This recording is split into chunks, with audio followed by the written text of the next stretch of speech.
Your Toronto real estate stats are in for January 2023, and it does not look good. But how could they? We're comparing them to January 2022, which, if you remember, was the ramp up to our record-breaking peak in February and March. So what does it look like? Well, let's talk about it. Hey everyone, my name is Morgan Little. I'm a realtor here in the Greater Toronto Area who, on top of making videos like this, also runs the Toronto Property Finder website where you can find all the latest listings in Toronto and surrounding area.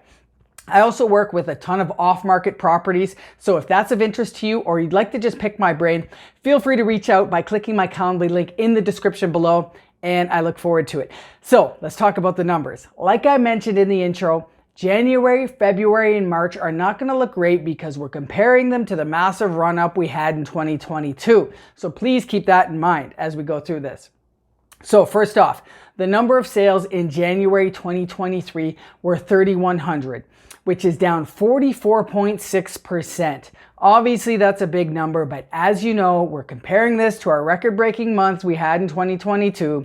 So if you've been following, we've been seeing the sales numbers be down 40+% over the last several months, so it shouldn't really be that much of a shock at this point. The number of new listings in January was at 7,688, which is low, but it's also similar to last month, and it's also been the trend as we've talked about over recent months, and one of the real sticking points in the market, which has contributed to the lack of supply.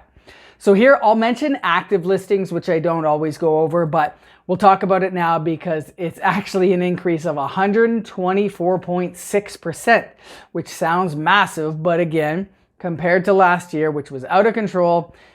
And as we know, things have slowed way down here at the end of 2022 and into 2023. So it's not as surprising a number as it may sound. Now, days on market is at 41, which sounds maybe long, I guess, compared to a year ago, which was 13 days on market. And that's the amount of days that a property sits on the market before it gets sold. It's up 123%, but historically speaking, 41 days on the market is not that absurd. And considering where we are with interest rates and their continual increases, it is somewhat understandable. But let's get into everyone's favorite number and the one you'll see in all the headlines as it still stands at over $1 million. The average price of homes in the GTA coming in at $1,038,668. That is down 16.4% from January 2022, which again was our ramp up to the all-time high. I've said it too many times in this video, but we all know that it happened. So what does this all mean? Well, as you may know, the Bank of Canada has increased rates 8 times over the last several months, which is a lot. This, for obvious reasons, has had a major impact on consumer confidence, especially now that variable rates are higher than fixed rates. This, plus all the doomsday headlines, has either pushed first-time buyers out of contention or it's caused them to play the wait-and-see game. But with the most recent rate hike as of January 25th, 2023, the Bank of Canada indicated that they're potentially pausing increases for now. So it does feel as if there's been a little bit of a boost in buyer confidence as a result of this.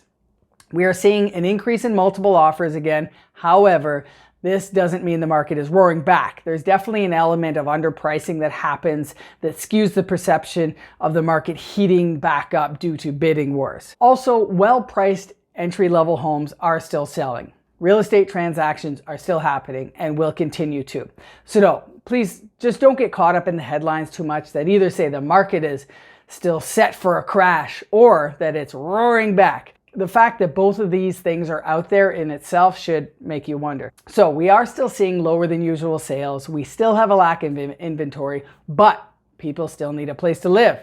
People are still going to buy homes. First-time home buyers still want to get in the market, and second-time home buyers still want to level up. So are you still waiting for rates to come down? Are you waiting for prices to come down? Are you on the hunt for a deal, or have you given up? I'd like to hear from you in the comments. I appreciate your time. If you'd like to connect, hit that link below, and I look forward to it. Till then, this is Morgan Little. Be well.